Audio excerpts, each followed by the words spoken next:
रहे सब द्वारे मोहन खेल होरी हो।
Mike दो भैया।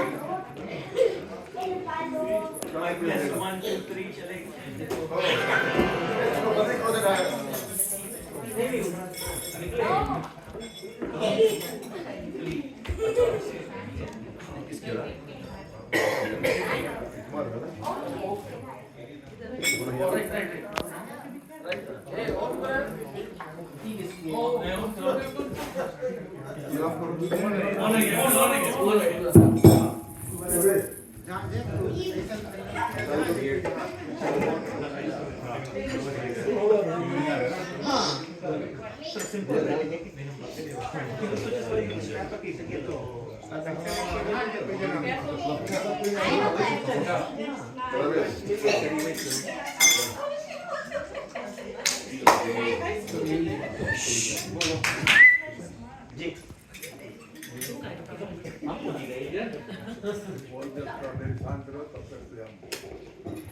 अच्छा सब कुछ ले चुप है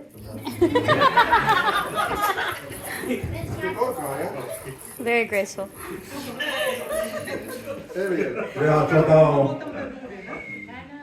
कुछ देर के लिए आपका जो सबका ध्यान है हम खींचना चाहते हैं अपनी को, क्योंकि मुझे कुछ करने के लिए कहा गया है। तो श्रोताओं, प्रथम तो आप सभी का स्वागत है। आप सभी को धन्यवाद भी है कि आप यहाँ पर आए, अपना समय निकाल कर और इस अवसर पर, जबकि आज एक नया साल का दूसरा दिन है। बताओ, हमारे हिंदुस्तानी कैलेंडर के मुताबिक आज चैत महीना का दूज है और कृष्ण पक्ष है। तो वास्तव में हमारा जो साल है वो जिस दिन हम होली खेलते हैं, रंग खेलते हैं, वो पहला दिन होता है साल का। और जैसे अंग्रेजी कैलेंडर के हिसाब से 1 जनवरी होता है, वैसे चैत महीना का पहला जो दिन होता है उस दिन होली खेला जाता है या रंग खेला जाता है। श्रोताओं, जब हम धर्म की बात करते हैं तो धर्म में हम रामायण के रचयिता गोसाई तुलसीदास जी को ध्यान करते हैं, उनको याद करते हैं, क्योंकि जब कुछ गाते बजाते हैं तो भी उनका लिखा हुआ ही, और रामायण में तो उनका गाथा ही है। तो जब रामायण लिखा गया और उसमें क्या क्या लिखा गया है, उसमें थोड़ा कुछ हम उस पर जिक्र करना चाहते हैं। बताओ कि रामायण में लिखा है कि जब जब हो ही धर्म की हानि, बाढ़े असुर अधम अभिमानी, सीधहि विप्र भेद सुर धर्मी, करे अनीति जाए नहीं भरनी, तब तब ले प्रभु विविध शरीरा, और हरे कृपानिधि सज्जन गिरा। ये रामायण में गोस्वामी तुलसीदास जी ने लिखा है कि तब भगवान अवतरित होते हैं। लेकिन श्रीमद् भगवद गीता में भगवान कृष्ण अर्जुन से कहते हैं कि यदा यदा ही धर्म से गलांगी होती वार्ता, अव्युत्थान धर्म से तदात्मान ध्वजानम, परित्राणाय साधूनां विनाशाय च दुष्कृतां, धर्म संस्थापनार्थाय संभवामि युगे युगे। भगवान कहते हैं कि मैं अवतरित होता हूँ। जहाँ पर गोस्वामी तुलसीदास जी कहते हैं कि भगवान अवतरित होते हैं, वहाँ पर कृष्ण जी कहते हैं अर्जुन से कि मैं हर एक युग में अवतार धारण करता हूँ। जब धर्म की हानि होती है, धर्म पर लोग नहीं चलते हैं या धर्म का उल्लंघन करते हैं, तो उनको विनाश करने के लिए, उनका विनाश करने के लिए, और तब मैं अवतार लेता हूँ और संसार में आता हूँ। तो श्रोताओ, ये हमारे लिए एक सीख की बात है। और इसी तरह से जो हमारा इतिहास है, कब कैसे होली मनाया गया, कब से शुरू हुआ, तो इसी तरह से धर्म का उल्लंघन हो रहा था। और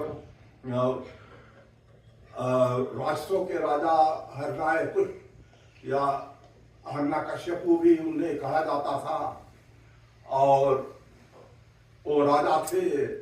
साधना उन्होंने की और इतनी बड़ी साधना कर ली कि उसने अपने आप को भगवान बनाने का कोशिश किया, कहा कि भगवान मैं हूँ। लेकिन जब उसका बेटा गुरु के आश्रम में जाने लायक हुआ और वहां पर गया, तो वहां पर गुरु ने उसे सिखाया कि भगवान कोई और है, और भगवान कोई नहीं, बस राम है। तो प्रहलाद उसका नाम था, हिरण्यकुश का बेटा प्रहलाद। और प्रहलाद को गुरु के बात पर इतनी आस्था हो गई, इतना विश्वास बढ़ गया कि वो कहता था कि नहीं पिताजी, आप जो बता रहे हैं ऐसा बात नहीं है, बात वास्तव में राम कोई और है। राम तो प्रहलाद को मारने का बहुत उपाय किया गया, और जो हिरण्यकशिपु की बहन होलिका थी, उसको सूर्य देवता से एक वस्त्र मिला था, चीर जिसे हम कहते हैं। तो उस चीर में वो गुण था कि उसे अगर जो ओढ़कर आप बैठ जाएं तो आग भी लग जाए तो आग में आप जलेंगे नहीं। और ऐसा सोच करके और होलिका ने अपने पिता से अपने भाई से बताया कि देखिए मेरे पास वो चीर है और इस चीर को मैं लेकर के मैं प्रहलाद को बैठ जाऊंगी आग के अंदर और ये जल जाएगा और भगवान का नाम लेना बंद कर देगा। तो बात क्या हुआ, वो चीर जो मिला था वो भूल गई थी कि वो अच्छे काम के लिए ही वो चीर काम करता, और अगर जो किसी बुरे काम के लिए अगर जो आप चाहते हो तो ऐसा उसका जो गुण है वो काम नहीं करेगा। और जब उसने प्रहलाद को लेकर के आग में बैठी तो जो तीर था वो आकाश को उड़ गया और प्रहलाद बच गया, लेकिन होलिका जल गई। और होलिका जल गई तो वहां पर जो राख था उसमें प्रहलाद ने धूल उड़ाया और तब से आप जानते हैं धूल बंधन होता है। तो वही कारण से, और उस दिन साल का अंत था, आखिरी दिन था, तो दूसरे दिन होली बंधन हुआ और फिर नया साल मनाया गया और नया साल होली के रूप में मनाया गया। बताओ तो ये कारण है कि जिस कारण से हम आज यहाँ पर इकट्ठा हुए हैं। होली से के संबंध में कुछ होली गीत हम गाए हैं और अनेक प्रकार के धुन है जिसको हम गाते हैं होली के समय में। एक धुन है राजपूती। किस धुन में गाते हैं मैं गा कर सुनाने का प्रयास करूंगा। धरती भई अंबर बेल भूमि पर बड़े बड़े योद्धा हुए गए, एक योद्धा हनुमत भये, एक योद्धा हनुमत भये, दौला गिर लायो पार भूमि पर बड़े बड़े योद्धा हुए गए, एक योद्धा अंगद भये, एक योद्धा अंगद भये, जिन लंका में आयो पांव भूमि पर बड़े बड़े योद्धा हुए गए। तो एक धुन है राजपूती का धुन है। और ऐसे तो बेसवारा बेलवारा और जति भी हम गाते, जोता तो गाते हैं, झूमर भी खूब गाते थे। और मैंने कई धुनों को लिखा है, स्वयं लिखा है। और एक पंक्ति जो मेरा लिखा हुआ झूठमर है, मैं उसे सुनाना चाहता हूँ बोल करके।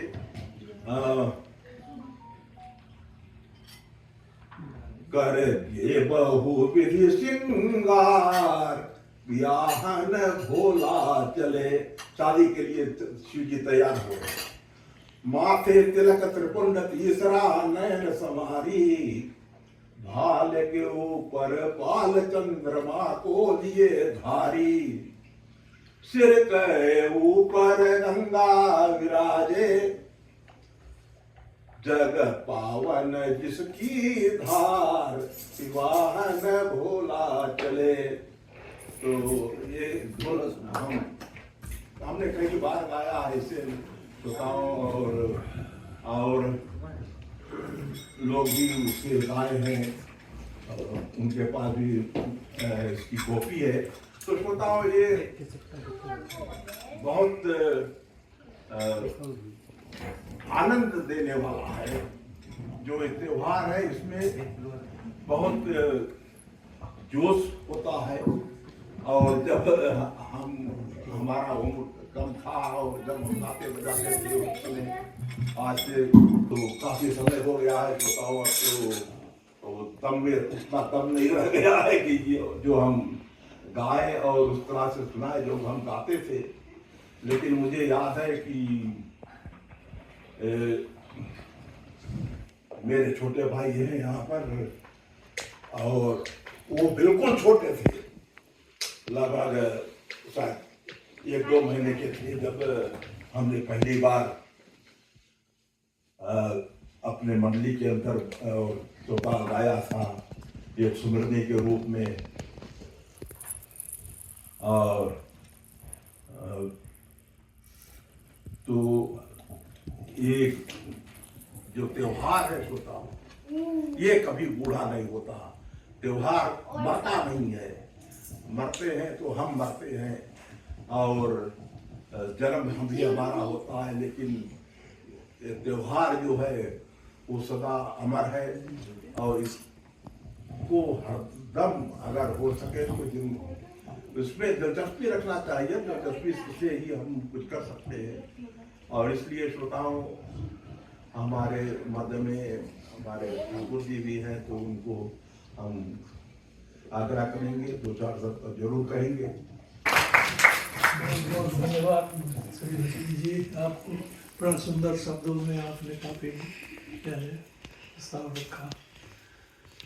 चले, हम तो उतना अनुभवी नहीं है, लेकिन फिर भी मैं उपस्थित सभी सज्जनों को, बाल महिला समाज को, बाल स्वरूप बच्चे बच्चियों को, सभी को हृदय से स्वागत करता हूँ। ये त्योहार जो है हमारा सनातन धर्मियों का त्योहार, फाग का त्योहार है। आजकल के समय में तो देखा जाए इस देश में ये त्योहार हमारा बहुत कम मनाया जाता है। शायद बिरले जगह ऐसा होगा कि फाग के गायन और ये चौताल गाया जाए और ऐसे फाग मनाया जाए, होली मनाया जाए। लेकिन फिजी द्वीप में तो हमारा देश में वो हर साल हर समय फाग मनाया जाता रहा। और ये प्राचीन प्रथा बहुत समय से, बहुत काल से चली आई। जिस समय आपने समझाया है कि प्रहलाद के जब हरना कशपू के और बहन की जब दाह हो गई, जल गई, उसी समय से धूली उड़ाया जाता था, होली का त्योहार मनाया जाता था। तो ये प्रथा चली आई है। इसमें एक और प्राचीन प्रथा थी कि भारतवर्ष में जब फसल काट कर तैयार करते थे, घर लाते थे, उस समय ये फाग का त्योहार मनाया जाता था। ये बड़ा सुंदर त्योहार है। इसमें बड़े मज़ेदार यानी चटकुले होते हैं, कोई झूमर गाता है, कोई फाग गाता है, कोई और जैसे आपने बताया कई राग से गाते हैं। और इसमें कई कबीर की दास्तान करते हैं लोग। तो एक बड़ा सुंदर गायन है। इसके जो इसका भावार्थ होता है, इसमें थोड़ा लघर गीत भी गाते हैं, तो इसका भावार्थ जो है समझने वालों के लिए तो बहुत सुंदर बात है। तो मैं बहुत ज़्यादा नहीं कहने चाहता हूँ, मैं इतना कहता हूँ कि आप लोग की उपस्थिति यहाँ हुई। मैं देख रहा हूँ मेरे से विद्वान लोग हैं, काफ़ी अनुभवी लोग हैं। मैं आप लोग के बीच में बस 2-4 शब्द कहने का हमें अवसर आपने प्रदान किया, उसके लिए हम अनेकों धन्यवाद करते हैं और अपनी वाणी को यही विराम देते हैं। धन्यवाद।